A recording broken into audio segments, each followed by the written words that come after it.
So this presentation is part of our efforts regarding this project, continuous asphalt mixture compaction assessment using density profiling system.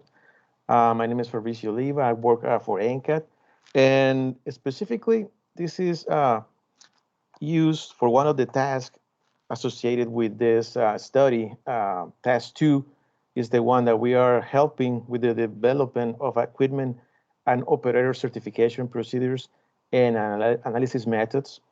And for this, we have prepared two methodologies. The first one is related to the laboratory testing of the pucks that are compacted in the lab. And the second one we're not going to discuss here, but it's related to field certification. We have created several samples using two different mixes. Those samples were compacted in the lab at 4 different air void levels, ranging from 3% all the way up to 12%.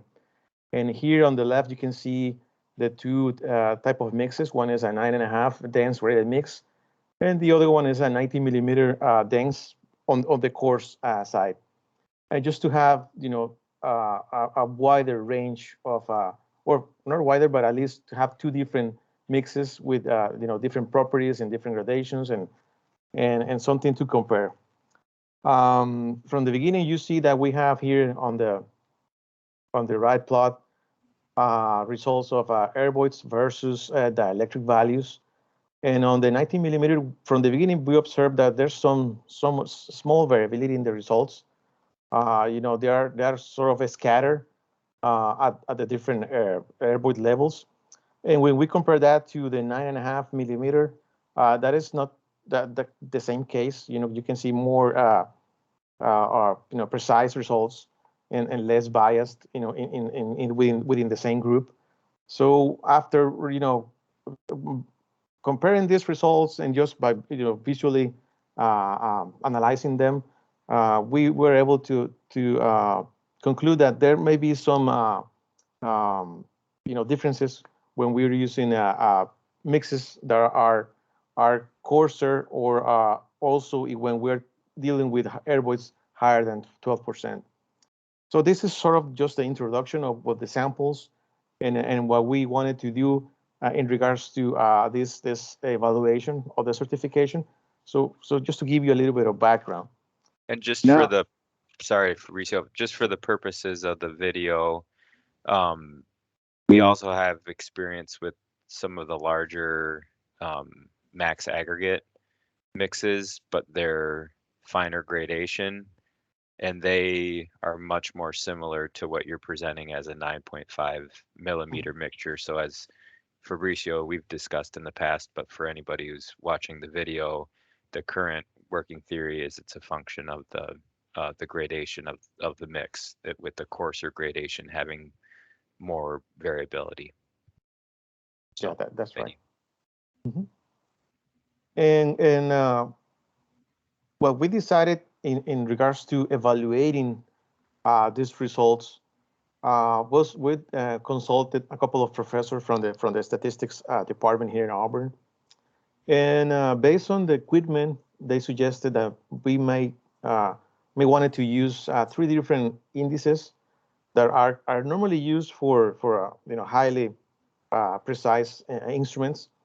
The first one is the concordance correlation coefficient.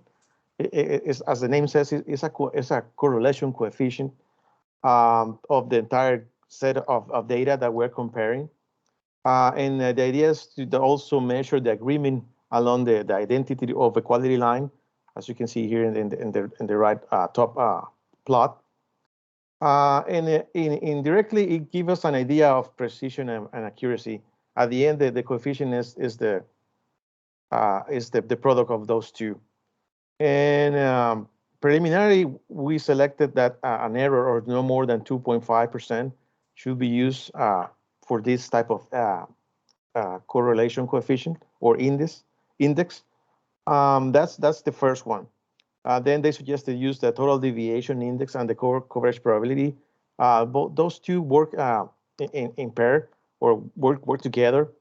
The first one, the total deviation index, is an indication of how many points or how many data points are within a set boundary between pair of measurements. So since we're going to be comparing two instruments or two sensors, and we can also compare operators. We want to compare operator A versus operator B.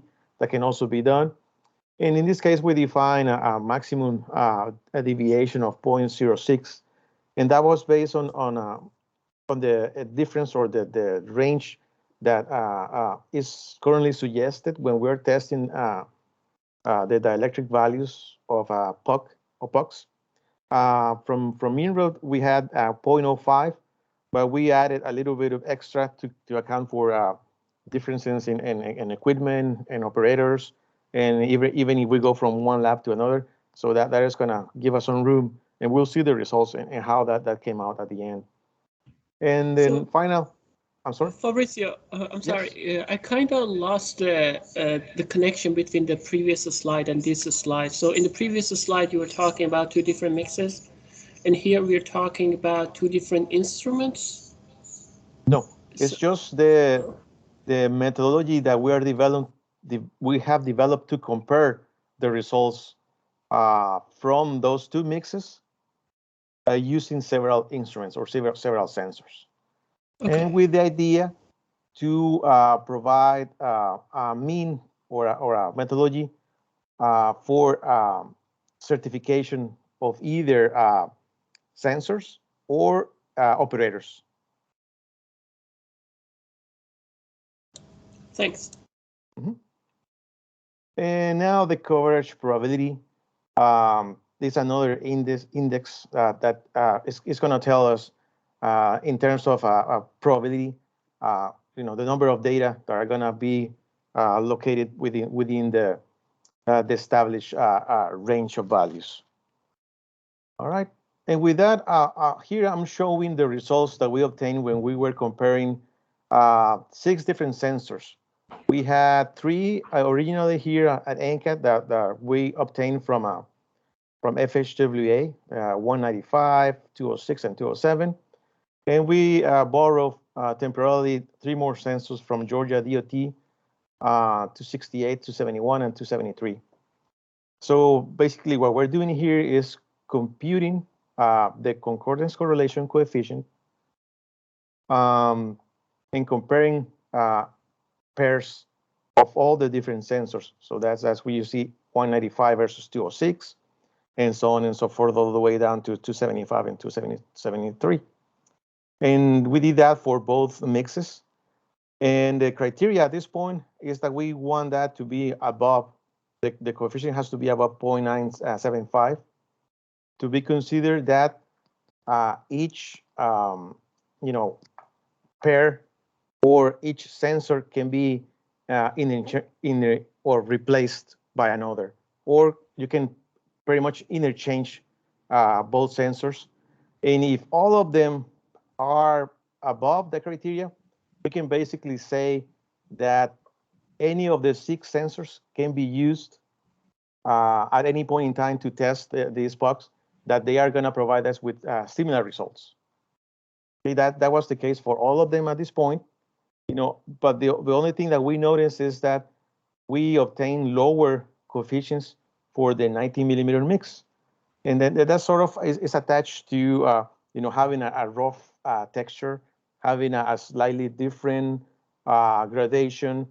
And overall, we noticed in a couple of samples that it was difficult to obtain or obtain repeatable results. So there's different potential variables that are affecting the results for the 90 millimeter mix. But overall, the 9.5 is really smooth. We are confident on the density levels that we obtain. And on the other one, there's more variables that may be affecting the results. And Hoda, thanks for joining. Just wanted to let you know that we're recording the meeting so it can be posted as a tutorial. But thanks for joining. All right. So on the next index, the total deviation, we did notice that we failed in a couple of occasions when we check, for instance, sensor 195 versus 207, and marginally 207 versus 273. So those two, we can consider that those didn't meet the preliminary criteria of 0.06. But for the rest, all of them were able to meet that. And again, especially for the 9.5 millimeter, that was even better case. So again, we are dealing with a small, or several variables that we think are causing the 90 millimeter to give us not such good results. And along with this one is the coverage probability. And you can see that the same two pairs also failed the preliminary criteria. In this case, is 0.90. And we decided to go further and analyze what can be the cost just by looking at the data and trying to see if maybe we had outliers. And we came up with this type of idea or analysis.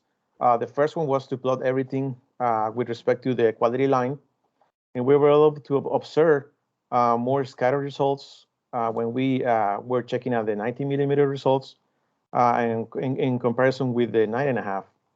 So that is a first indication that we have more variability just on our results. And these are just basically comparing the 195 sensor versus the 207. These points are just those pairs being compared. And then we decided to plot the difference of those pairs versus the average of both results.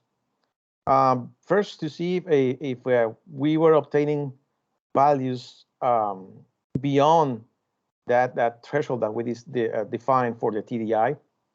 And we found that in this case, we obtained several points outside that range.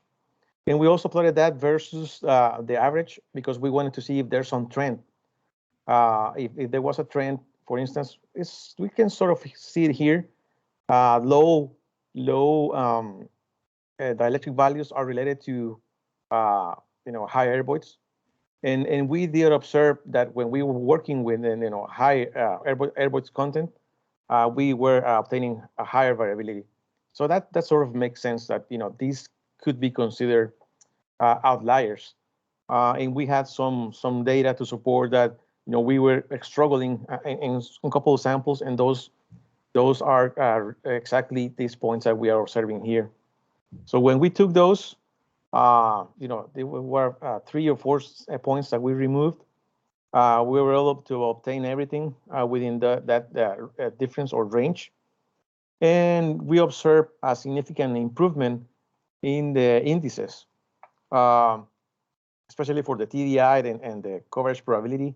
We observed that before we were failing this, and now it's close to the threshold, but it's below. And for the coverage probability, there was a significant improvement from 0.85 to 0.91. Now all of them are meeting the criteria, and we have developed sort of like an outlier type of analysis for this data.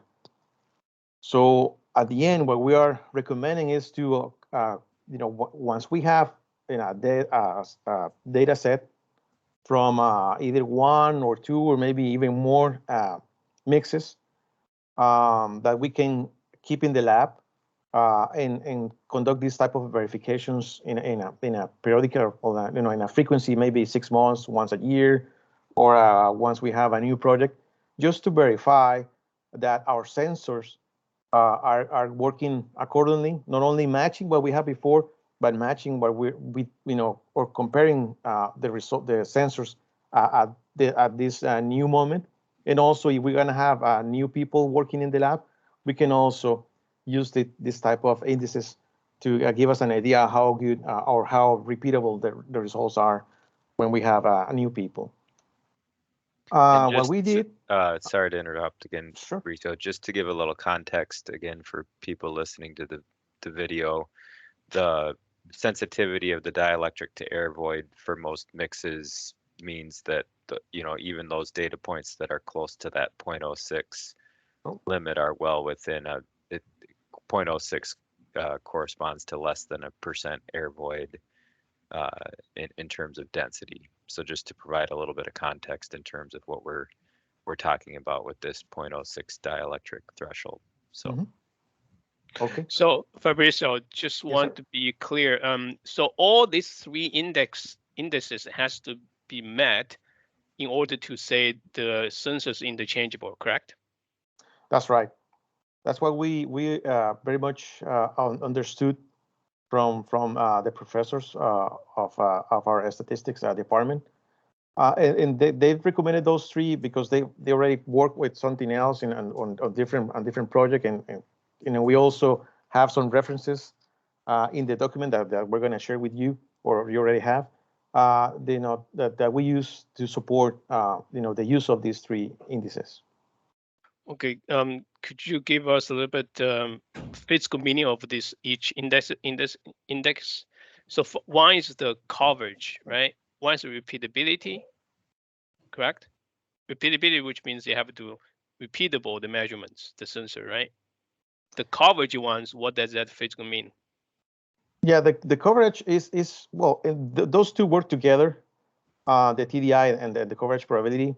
What we're doing is basically putting all the data points in a cumulative normal distribution, and basically making sure that they are following that type of distribution, and also making sure that how many of those points are within confidence level. In this case, it's 95%, and basically, and again, trying to see if they are following that type of distribution. It's not in the typical normal distribution; it's the cumulative normal distribution. And for that, we cannot use something like Excel to develop an easy and user-friendly application. We had to use a software like R, where basically that's a freeware. And also we developed this application that I'm showing here, that is basically just give us a link where we are gonna have to create a CSV file, and I'll show you in a moment how that file looks like. And we basically gonna run the application, and it's gonna give us this agreement statistics. So the first one is the coverage. I'm sorry, the concordance correlation coefficient, and that's product of the precision and accuracy that is internally computed. I'm showing the equations in the document, but you can also check that. Then we'll have the TDI, and then the coverage probability, and another factor that is part of what we need to check when we are running the analysis. We also have the 95th confidence limits, just to have an idea if they are significantly different from the calculated indices. We may also see some, or we will suspect that the data is giving us some outliers or something is not right. But if this 95% confidence limit the results are close to the agreement statistics, we can say that there's no major issues. But of course, we need to check the data to make sure that there's nothing out of the order, or close to outliers. And then we have the thresholds. For the first one is 0.975, 0.06, and 0.9 for the coverage probability. In this specific case, this is comparing in the 195 versus the 207 that failed the TDI and CP. And you can see that is the result, or the decision is that it failed the criteria. And what we did also included that type of outlier analysis. And here is where you can see some of the points outside those tolerances or thresholds that we define of 0.06 plus minus 0.06. And the application is going to give you that. You're going to have to generate a file that looks like this. We're going to have all the measurements. We're going to have instrument 1, instrument 2, and you can have several mixes, or you can have only one, but just need to make sure that we label those mixes. And in this example, we have all the 72 points or 72 results. But if we only are evaluating one, we'll have 36 because we had 12 samples, and we did 3 measurements per sample. Is there a requirement on those headings being exactly what you have there?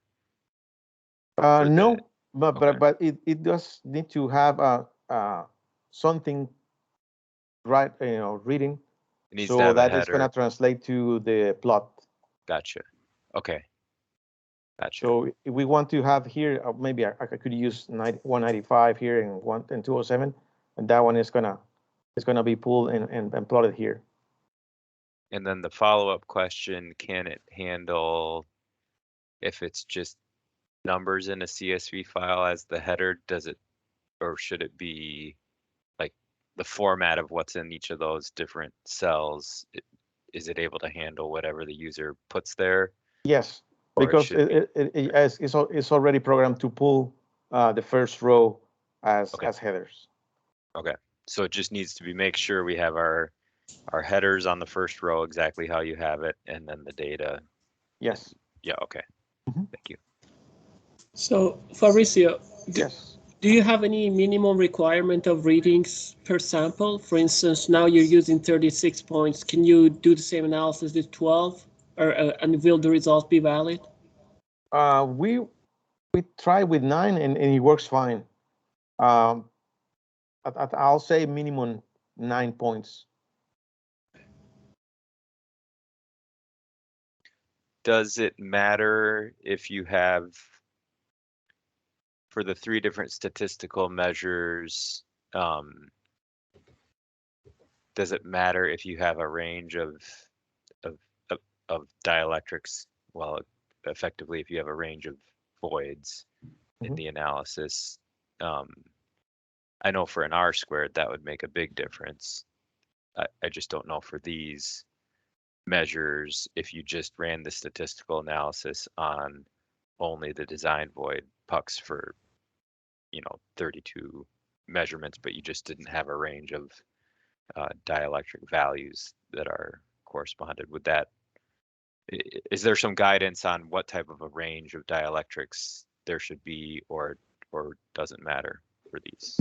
It should not matter, because what we're trying to do here is compare two sensors and see how good they tend to match with each other, or how close are the results with respect to the quality. So we can have a wider range of dielectric values, that as long as the points are close to the quality line, they should give us good results in terms of these indices. It's when we have something that, for instance, what if one of the sensors is damaged?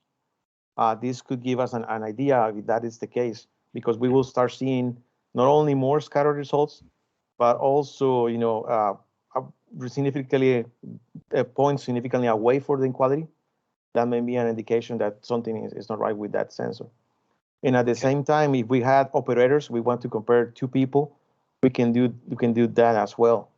It's just being comparing pairs of results and see how good they match. Okay, thank you. And at the end, you will have a way to export all the data. So you will be able to export not only the all the results that you had in that CSV file, but everything is going to go to Excel, and it's gonna show you all this results, the statistics, the confidence limits, the threshold, and the criteria. And you can also, from the beginning, you can add a company name, the name of the operator, which sensors were used, and then everything can be exported to Excel. Oh, and let me try to use this one to give you an example. So it looks like it's grabbing the first value from your, what is that, third column as your title of your plot? This one? Or the fourth, yeah, the fourth one. Is it at 19 millimeters is the title of the plot? Okay, so whatever you put in the as the fourth column of your first data point will be the title of the plot. Okay. And then let me show you with that file. So you can add again. You can add the name of the company. We'll say this is me running the. And I'm going to compare 195 versus 207. I already have that. And what I'll do is look for the file. I have it in a different folder. Can you open the file before you read it in, or no, I already have it here. This Okay. is the same one That's that the same one. Good. I'm sharing Okay. with you. Good. With the 72 values. And immediately it will compute all the agreements, but that in this case it's gonna consider all the results to compute. So if you want to compare just just to use the 9.5, so you have to create just one file for the 9.5 mix and another one for the 90 millimeter, because these are the combined the combined results, So and it's going to give you again all the three indices, everything at 95% confidence limit, and the threshold and the criteria. So this at this time is passing because the 9.5 is basically carrying the weight for both. But you can see here the plots of the 90 millimeter and the 9.5, just to give us an idea of how close they are with respect to the quality. And you can see there's more scattered results for the 90 millimeter. Then we have this other plot to give us an idea if there are some outliers. And then all the data will be displayed at the end. So these are two different. This is not what I showed in the example with the error, but I can send you the one that is showing the. Well, let me just run it quickly.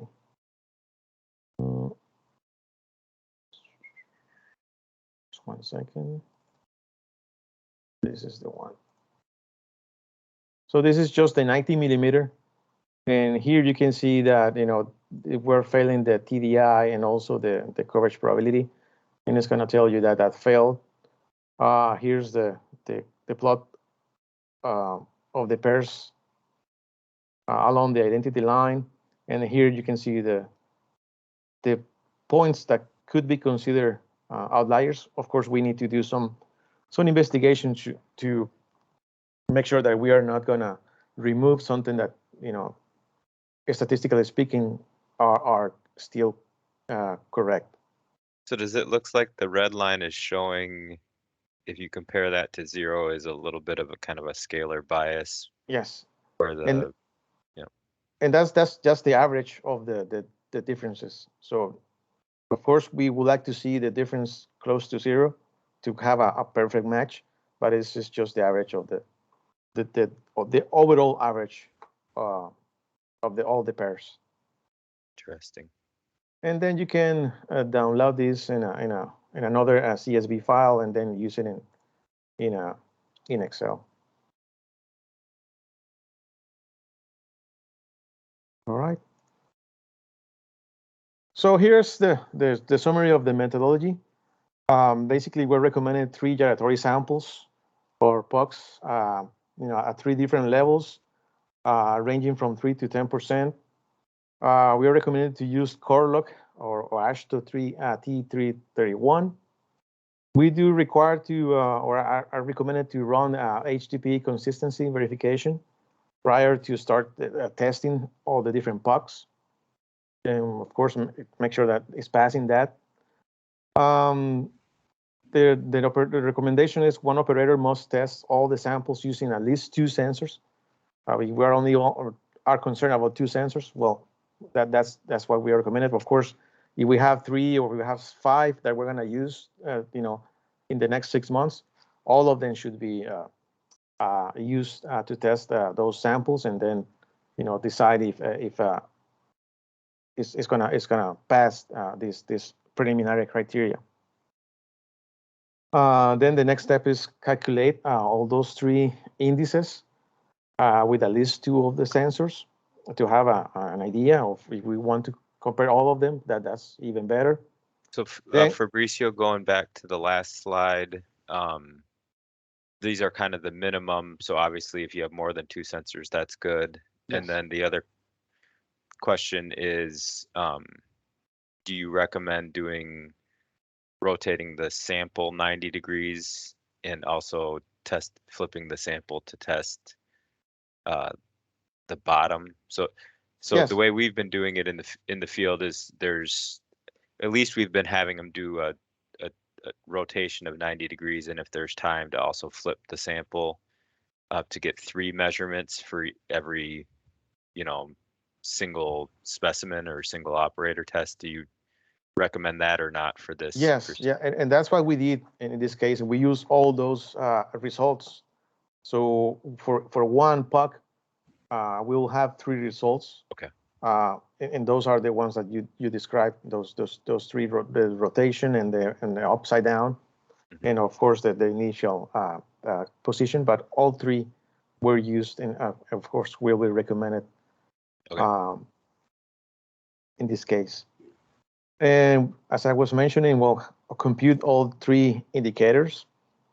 So Fabricio, yes, sir. Sorry. So then you mean for each puck you have 3 measurements, right? That's yes. all. Mm-hmm. So for each position, do you just do 1 measurement, or do you repeat the measurement? No, so just 1. The repetition. Okay, just 1. So each puck is just 3. Mm-hmm. 3 measurements. Now, would that be enough to tell the outliers? I'm just thinking. Do you need enough? You need enough measurements in order to be able to tell the outliers or not outliers, right? Yes, but these outliers are in terms of pairs. So when we are comparing, for instance, when we rotated in the sample 90 degree, okay. We're comparing the other sensor also with the puck rotated 90 degrees. Yeah. So we are basically comparing 1-to-1, and we do know that in some cases, when we are not meeting, for instance, we were able to check among those 3 readings on each puck, we were also checking that we were getting close to 0.05 range. In what we noticed is in some cases we couldn't, even when we were repeating several times, we couldn't meet that criteria. So we already know that maybe something is going on with that sample, and that what was eventually reflected in this outlier analysis. Fabricio, I have 2 questions. First, can we use more than 3 pucks? Can we use substantially more than 3 pucks? Oh yes, yeah. The more the better. And, okay. And if you have several mixes, that can also be used to run the analysis is even better, because if right now we are noticing that small changes in gradation, nominal size, all the other properties, like the asphalt content. These mixes came from different asphalt plants. One from Alabama, another one from Georgia. So those differences, are giving us some indication that this may be a little bit sensitive to the type of mix. So if you have a wider range of mixes that you want to test, that's going to be even better. Okay, and then the second question is, can we apply this methodology to just simple height measurements? Oh, Yes, I think you could. I mean, if you have, for instance, two ways to measure heights, Yes. that works. And again, we are talking about probably two different instruments that you want to compare, and yeah, I think that's valid. that's a great point. I didn't think about that. Well, and in some sense, I mean, I'll follow up with you, Fabricio, too, but some of the stuff we're doing for consistency checks for our field measurements, these statistical tools you guys have built might apply for that too. So. Okay. And the last bullet at the end is making sure that we are meeting all three. Of course, these are preliminary, criteria, and the more data we gather from from different projects and different mixes, and the more people being involved in testing, that those results can be adjusted. So again, this is just our initial stage, and also we're going working on defining the bias and precision statements for this lab methodology, and that can also help us adjust these values in the future. And with that, that's all I have in regards to this topic. And any more questions or comments are welcome. Well, first of all, wonderful job. Thanks for doing this, Fabricio. One question that I think you kind of touched on, do you happen to remember what type of data these criteria were used for that made the statistics professors choose them, or a little bit of background on where these three different criteria came from in terms of past applications? If you remember off the top of your head, it might be helpful, just because for me, just looking at the criteria, they look reasonable, but I'm just curious if there's some previous use cases that we can kind of point to with, as an equipment and operator check for other types of data. Do you know off the top of your head? Yeah, and some of this we were told that were used for sensors or equipment that measure continuous characteristics. I think they were mentioning, something laser based, or something that is measuring results or acquiring results over time. And I think they have worked with our engineering industrial department in analyzing some of those different sensors that they use in industrial processes. Like we were also learning about thermocouples or not thermocouples, those fluke thermal infrared sensors, or something similar, that the technology is quite repeatable. If you have one device versus another from the same company, they tend to give you relatively matched results. And that's what we're sort of thinking about these devices, that based on the results that you share with us, and also what we obtain here in the lab, we noticed that these sensors are giving a really repeatable results, and maybe we should treat them close to a high precision device that may require a different or a special type of indicators to let us know that we are fine. Not just using an R-square or a root mean square error. It had to be something more specific to instrumentation or instruments.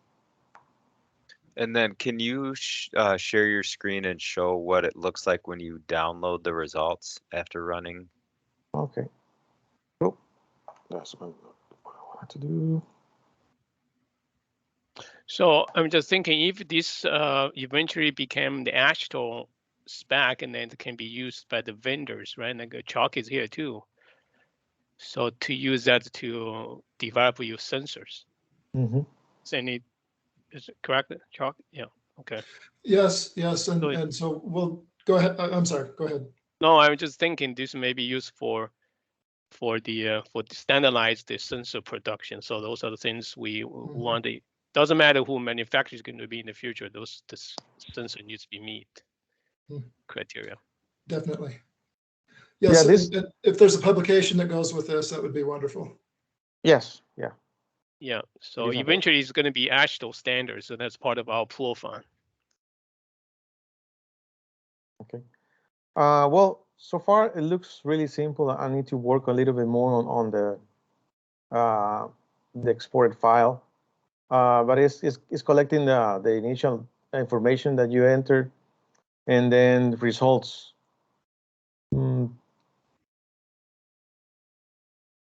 But I think I'm also missing the criteria or the final decision. Okay. Let me work on that first. Because I'm still missing at least the final decision. Okay. But this maybe, is I'm sorry.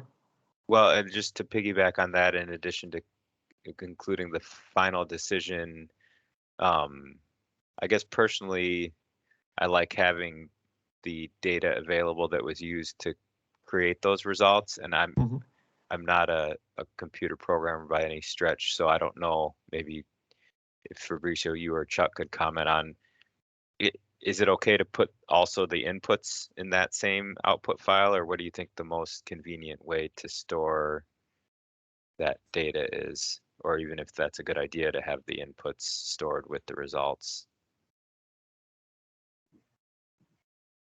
Yeah, my plan was to have everything in one file, and I can basically just pull everything from the original file and be exported.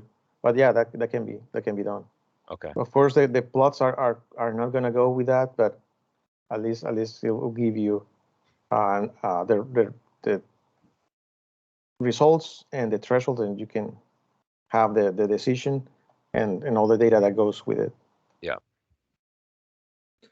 And for our purposes, we would probably want to take the formulas or some of the code, excuse me, and incorporate it into our processes directly.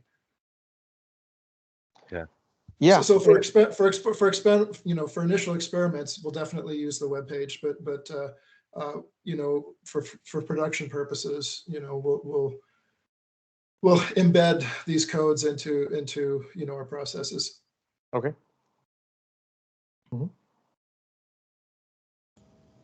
So, Fabricio, from my understanding is that this criteria will give you like a consistency between like the variability in the variability of measurements with one instrument and also the variability of measurements with another instrument, right? Yeah, that can. Yeah, so basically, if both of the devices that you're testing against each other, for any reason, they have a bias in measurement. For instance, if they're showing half a dielectric constant more, so we can't capture it with this criteria, right? In case both are biased, yeah, that won't be able to capture that they are giving you, errors or it's not reporting what it's supposed to. You have to include another one. So maybe we should include in the recommendation that at least 3. Right. Yes, just to have or perhaps I'm sorry to interject here, but perhaps have something in the data file where there's a measurement of the reference standard, the polyethylene puck. Yeah, as I'm thinking too. Somehow Somehow has do a the known dielectric. Can you, in this analysis, maybe can you add the HDPE in there too as a fourth one? Yes. Do the same thing. Then maybe standard ones plus 3 HMA pucks. Yes. Yeah. And it will give you, the only difference is going to give you a wider range. So probably that those 3 pairs are going to be somewhere here at the bottom. Yeah. With respect, but yeah, no, that's another, and yeah, that's a good idea. So in this case, you wouldn't change anything with your program. We would include HDPE data Yes. in. Okay. But maybe you need to adjust the criteria, do you? I'm just thinking louder here, because No, because no 0.09. matter where we are in terms of the dielectric value, what we're doing here is again is comparing those pairs. Okay. So if we are comparing something that's going to give us, for instance, something close to 10, as long as all the results are close to 10, that's fine. And in the case of the HGP, it's going to be close to 2. So. Well, maybe Chuck is better situated to answer this question, but do you expect a difference in agreement that's dependent on the magnitude of the value, in the sense that if it's a higher dielectric, do you expect a higher absolute variability than if it's a lower dielectric, or would you expect the variability to be independent of the magnitude of what you're measuring, I guess? So that's a really good point, and a couple of things. For the lower dielectrics, we would expect more variability. The time of the longer the time of flight, the more accuracy we will have. Okay. But to go back to the previous bias point, if we're going to put polyethylene in as one of the calibration points and measure it with 2 different instruments, that will show how the 2 different instruments measured that reference standard, but it still doesn't tell us whether the 2 instruments are reading, the correct value.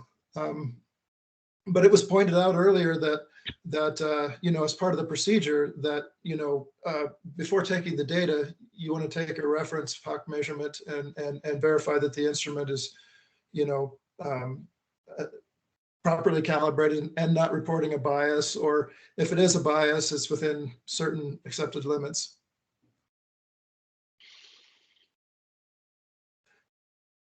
So based on that, what would you recommend? I think probably it's just a standalone measurement that really needs to be included with this data. Perhaps it doesn't go in with the statistical analysis, but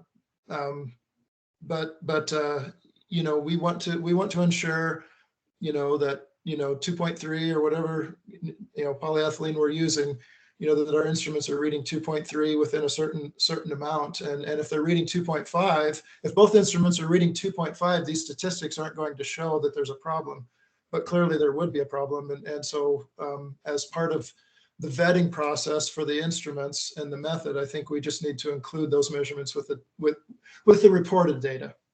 But not in the actual analysis itself. But not in the analysis. That's my opinion. Yeah, I agree with that. Actually, because the other thing thinking about that now is you could be skewing your results if you have less data points, because then it's more HDPE heavy in terms of what it's reporting about. So yeah, maybe we need to keep that separate. And I should also point out that we found that different HDPE, the HDPE that you buy from different vendors, from different manufacturing processes, varies a little bit. So, one chunk of HDPE that you buy, brand X, might have a slightly different dielectric value than brand Y. Are they all within, because I think the reported range is 2.30 to 2.35 from that. I don't remember if it was an ASTM or I think it was an ASTM. I'll have to, I can't answer that off the top of my head.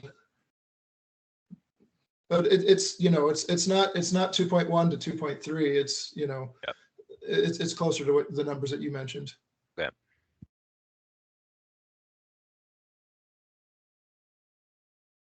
Any more questions for Fabrizio? Go ahead. I'm sorry, just real quick, we with different methods actually measure the dielectric constant of our HDPE standards, and we have found that the HDPE, that if we buy repeated pieces of HDPE from a certain vendor, those values are very repeatable. But if we get HDPE from another vendor and another process, they are indeed a little bit different, and we did demonstrate that. Interesting. That's actually kind of helpful in some sense. Yeah, Okay. one question, sorry. Go I ahead. have, for the future works, Fabricio, you were talking about adjusting the values. I'm assuming you are talking about adjusting the criteria, right? Criteria values. Yes. So, is there any plan how you wanna adjust those values? You know, what's the plan for that? Well, the typical way first is to well incorporate this as part of the ASHTO or an ASHTO standard, and then let the owners or users of the devices repeat this process and start gathering that data and seeing how or observing how those results are gonna change with respect to what we are proposing now. As I mentioned, maybe the 90 millimeter was giving us something that may fail at some point, and that may be the case. For instance, if we're dealing with stone matrix asphalt mixes, or or even something that is a little bit more variable. So the more data we are gonna obtain in the future is gonna let us know if we need to adjust those values. If everything were to pass, that will be great because we don't have to do anything. But we do need to incorporate this into that ASHTO practice, and then start collecting the data from the different users and see if these criteria need to be adjusted. And I can just say from my perspective, especially as an agency person, of course it needs to be achievable. We don't want to spec something that can't be done. But my main interest in these levels would be, if they're passing this ASHTO spec, I should be able to feel comfortable with the use of this technology to actually measure the dielectric of the production mix pucks. So that would be the other thing we're looking at in terms of, okay, if it passes these three criteria and we want to tighten it to the point where we can feel confident in the device itself and the personnel using it, that they're going to give us precise and consistent, accurate dielectric values if they go through this criteria too. So, but like you said, that's a function of getting it in the end users' hands and getting more data to add to the data set we're looking at.